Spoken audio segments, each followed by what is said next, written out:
Comment se délester de la culpabilité dans notre vie de femme?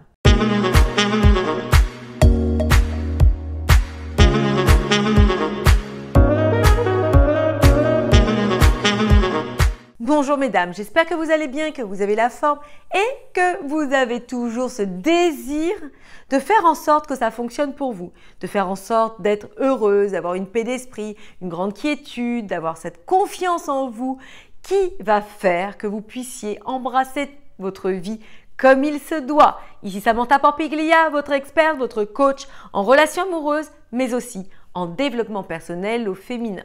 Dans cette nouvelle vidéo, nous allons voir que la culpabilité nous coupe l'herbe sous le pied. C'est-à-dire qu'en se sentant trop coupable, on va s'empêcher de vivre notre vie pleinement, de profiter de certaines occasions, de faire en sorte de se sentir nul, pas valable, pas capable, mais souvent à tort et à mauvais escient.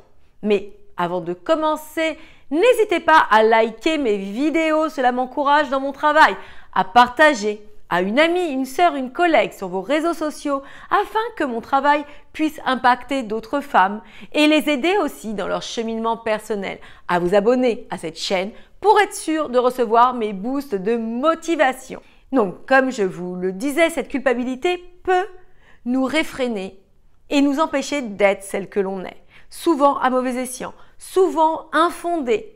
Et surtout, elle prend racine dans différentes causes que nous allons voir dans cette vidéo. Mais avant tout, qu'est-ce que la culpabilité? La culpabilité, c'est le fait de faire quelque chose et d'avoir cette sensation de ne pas avoir été juste dans nos agissements. On pense qu'on a mal agi, on pense qu'on aurait dû faire autrement. Tout ceci est basé sur notre appréciation des choses, sur notre évaluation des situations, sur notre présomption de ce qui va se passer par la suite. Et du coup, vous comprenez que c'est chimérique et hypothétique et que cela vient de notre monde intérieur. Ce n'est pas la réalité, ce n'est pas forcément la bonne manière d'agir, mais surtout, ce n'est pas forcément ce qui correspond à ce que les autres ont perçu de tout ça. Vous comprenez? Donc, c'est nous-mêmes qui statuons sur notre compte comme quoi nous sommes coupables. Aussi, nous allons voir donc ces 5 points qui vont vous permettre de mieux comprendre ce cheminement et ainsi, comme je vous le disais, de vous en délester. Premièrement, c'est aussi le fait de toujours tendre vers une certaine perfection. On s'est mis un idéal, la barre haute comme ça, et dès qu'on n'est pas dans le mouvement, dès qu'on n'atteint pas ce qu'on s'est promis d'atteindre, eh bien, on va se laminer, on va s'auto-flageller, on va se reprocher de ne pas être celle que l'on est. Et ça, c'est pas bon. Car peut-être que vous n'êtes pas au niveau où vous aimeriez être, mais le but, c'est d'être douce avec soi-même et de comprendre que la vie est un cheminement progressif. Donc voilà, très mauvais cheminement de toujours viser la perfection. On s'améliore au fur et à mesure, on tend vers l'objectif que l'on veut atteindre, mais on ne se met pas la barre trop haute. Deuxième point, se comparer. Se comparer aux autres. Se dire que nous, on réussit moins bien, qu'on est moins bien qu'elle, qu'on est encore seul, qu'on n'a pas réussi professionnellement, qu'on n'a pas atteint tel objectif d'épanouissement, alors qu'on devrait, puisque tous les efforts qu'on met en place devraient nous permettre d'atteindre ces objectifs. Non, chacune, encore une fois, a son propre cheminement. Et nous ne connaissons pas véritablement les histoires des autres. Troisième point, ne pas être trop dur avec soi-même. Bien souvent, nous sommes notre plus grande détractrice. Nous sommes notre mauvais ennemi, notre mauvais génie, qui allons être très durs avec nous-mêmes.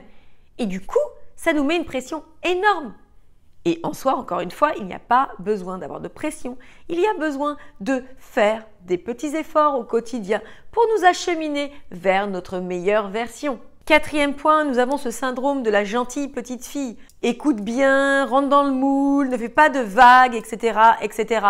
Si tu te tiens bien, eh bien, on t'aimera, et ainsi de suite. Et du coup, eh bien, nous sommes confrontés à cette ambivalence de faire ce qui nous est important pour nous et du regard des autres, de ce qu'on nous a dit, de cette pression sociétale ou encore de notre famille. Et ça nous empêche d'être libres et ça nous garde toujours dans une certaine culpabilité. Et cinquième point, toute expérience est bonne à vivre. Je parle souvent de Oprah Winfrey qui le répète, qui dit « Elle n'a jamais eu d'échec, elle a eu toujours des expériences plus ou moins douloureuses, mais ce sont des expériences qui cachent des messages. Telles des balises pour notre vie, elles doivent servir pour mieux nous orienter, pour mieux nous diriger. Et il n'y a pas de fin en soi. Ce n'est pas parce que vous n'avez pas atteint ce niveau que vous êtes une femme à rejeter, qui n'est pas capable, qui n'est pas valable. À chaque jour suffit sa peine.